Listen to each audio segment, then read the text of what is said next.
Esos momentos de dignidad y derechos que fueron posible y llegan hasta hoy. Las revoluciones en Sanos y Sanas de la Azotea.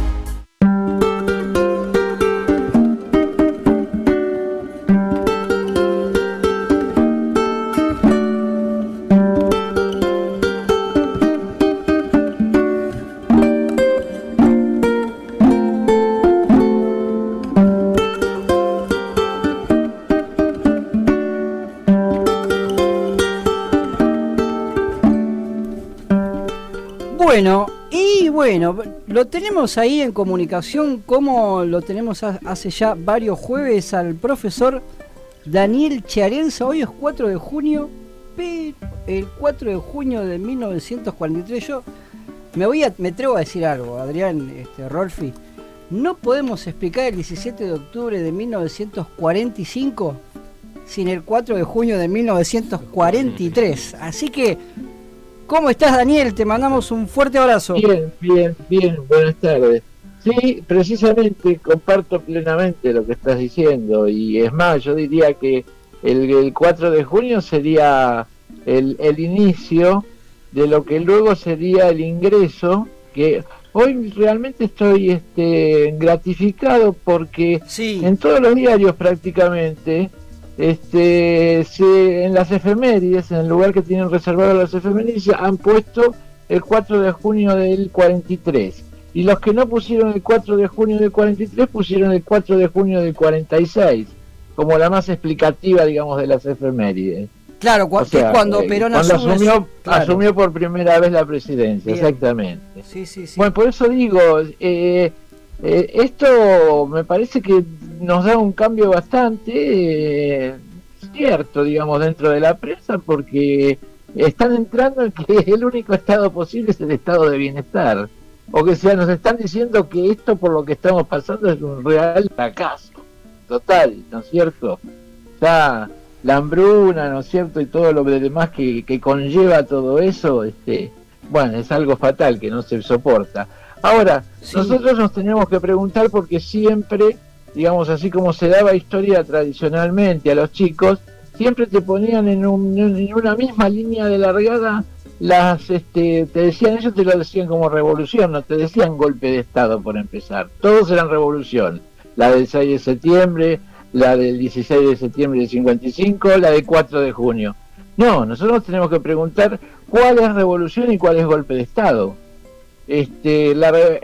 Nosotros decimos enfáticamente que sí, la del 4 de junio del 43 fue una revolución, porque fue la que vino a sacarnos de un estado, ¿no es cierto?, de infamia. Se terminaba la década infame con todo esto y se terminaba la fraudulencia, la venalidad, la corrupción, la perla de Inglaterra, ¿no? ¿Viste? Éramos la perla de Inglaterra, supuestamente. Exactamente, no por nada ese mismo día la gente que está por Plaza de Mayo da vuelta a todos los tranvías que pertenecían a la odiada Corporación de Transporte, que era inglesa. Claro. Es todo un símbolo. Sí. Por eso decimos nosotros esto que decimos, ¿no? Es decir, se plantea con un criterio, digamos, que lo han tenido algunos militares, un criterio ético muy parecido al criterio ateniense, como Pericles y como Perón, que eran dos estrategas, ¿no? Creo que en Perón se basa mucho en sus obras estratégicas sobre la guerra en Pericles, ¿no es cierto?, que fue, digamos así, el numen de la democracia en la democracia ateniense. Y bueno, sí, fueron golpes de Estado los del 30, el 55, el 62, el 66, el 76, porque reaccionaron contra una situación de legitimidad popular, sin proponerse una reevolución, que es una superación. Esto fue una superación, porque ese mismo día también hay que decir que se iba a elegir al sucesor de Castillo, o sea, a otro presidente fraudulento, que ¿quién iba a ser?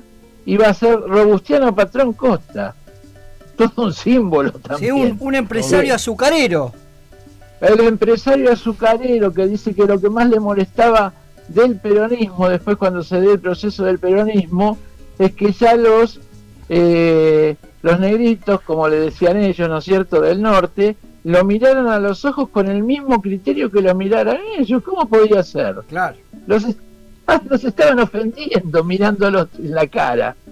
Y eso fue lo que vino realmente a imponer este proceso que llamamos peronismo, y que bueno, después fue digamos, fue formalizándose de distintas maneras. Lo pudimos haber llamado en determinado momento kirchnerismo, ahora no sé si estamos en el kirchnerismo o si, pero lo cierto es que nuevamente esto va a reformular una teoría de lo nacional y de lo popular que tiene que ser realmente lo que nos lleve adelante, y nunca una teoría de sujeción de la dependencia económica, ¿no?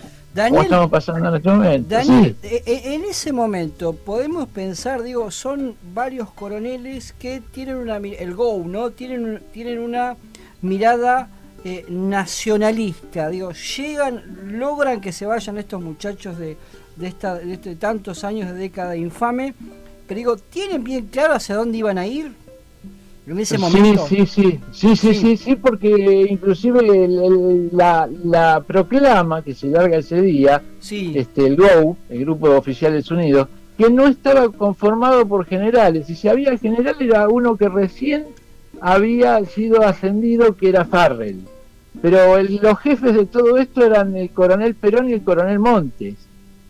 Por eso el tema fue que en determinado momento el yerno de Ramírez, que era el teniente González, los convoca a una cena a todos porque ya no lo aguantaban más a Castillo.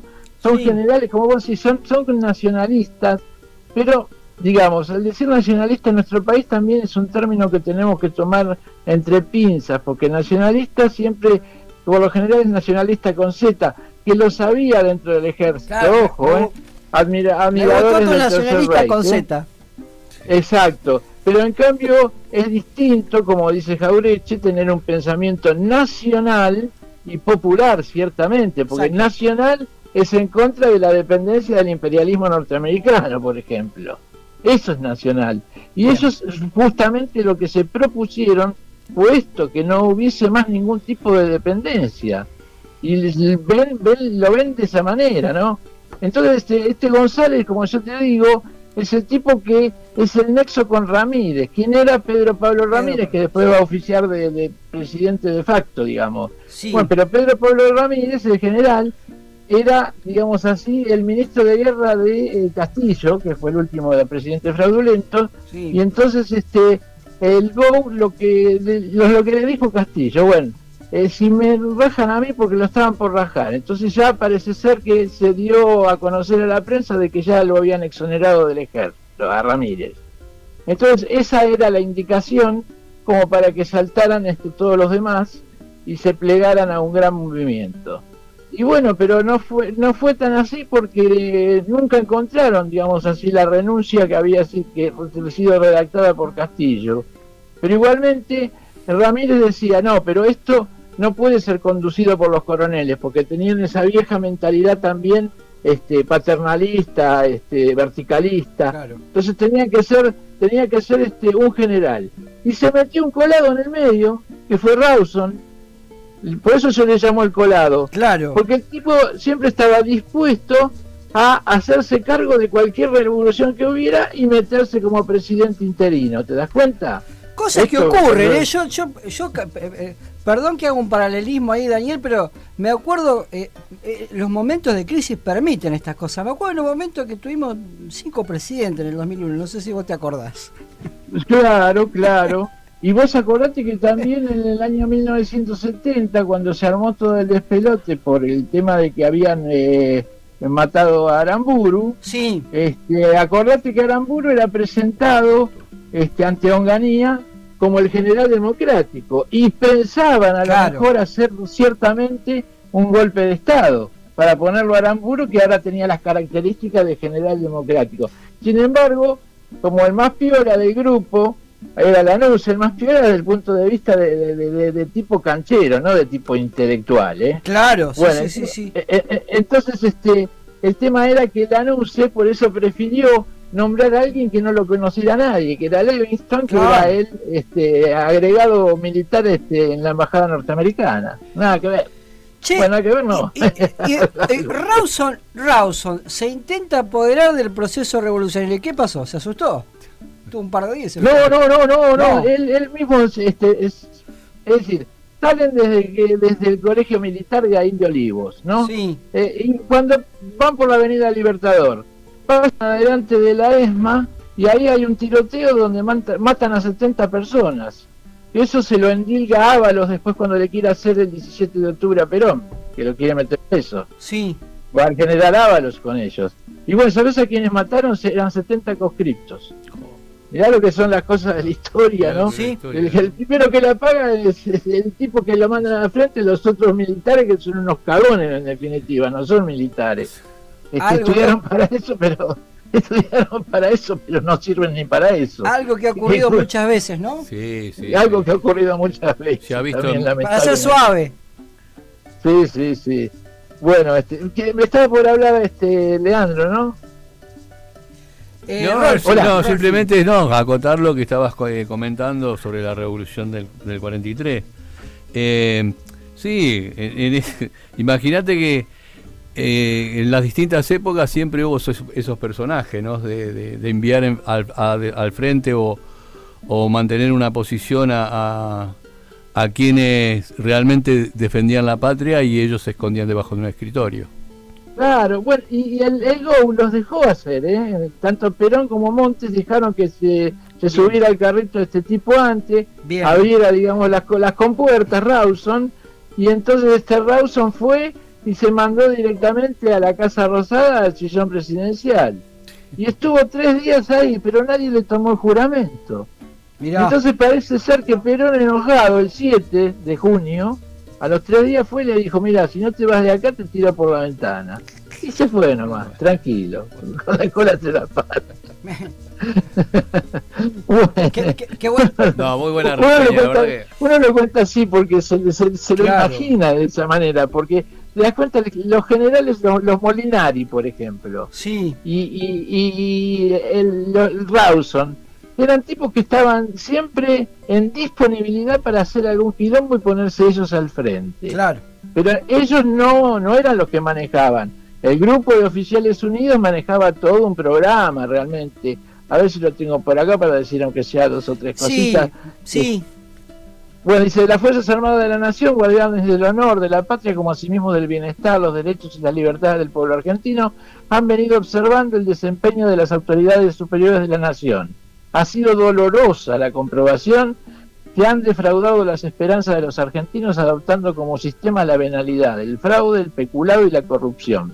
Me hace acordar algo esto. Se ha llevado al pueblo al escepticismo y a la postración moral, desvinculándolo de la cosa pública, explotada en beneficio de siniestros personajes movidos por la más vil de las pasiones, conscientes de la responsabilidad que asumen ante el pueblo, deciden cumplir con el deber de esta hora que les impone: salir en defensa de los sagrados intereses de la patria.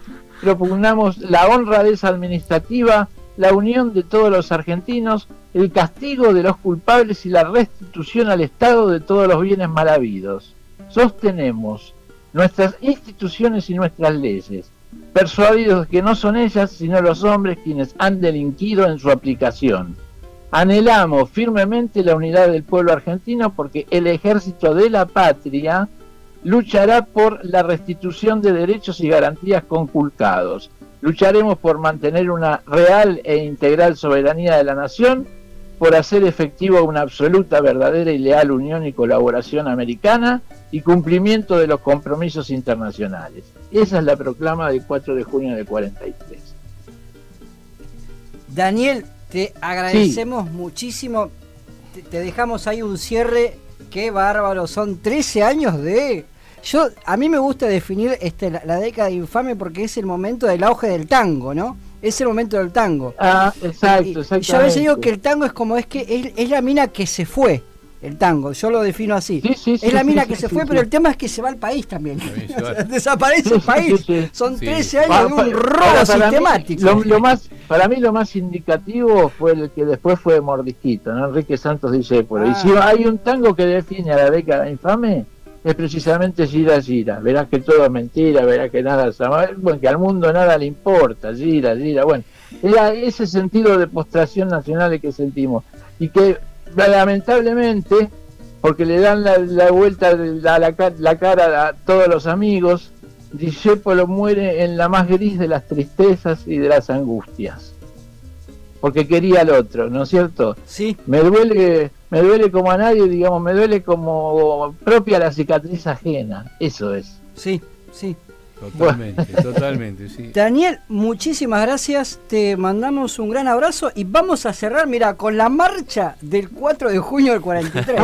Una perla que Una tenemos perlita. acá para Una escuchar. perlita. Una perlita. Y Sí. dice, ¿cómo va? Sí, 4 de sí, junio, sí. histórica jornada verde redentora. Eso me lo enseñó mi vieja cuando era Ah, chiquita. mirá vos. Bueno, te mandamos un gran abrazo, muchas gracias. Muchísimas No, gracias. por favor, un abrazo, que les vaya bien, hasta la próxima semana. Gracias. Bueno, hasta aquí pasó Daniel Charenza, 4 de junio de 1943. Algunos le dicen la revolución de los coroneles. ¿Viste? Revolución También, de los coroneles, de los sí. coroneles, ¿no? Bueno, el país venía de... Qué parecido a la actualidad. Es como que todo pega una vuelta, La puta pero ahora madre. vuelve mejorar, vuelve potenciada la cosa, ¿no? Muy potenciado hoy en día ahora. Sí. Claro, ahora volvió con peluca. Es como La que está cosa- remixado todo. La puta madre. ¿Viste? Bueno, Todo. vamos con todo esto. remixado. Marcha del 4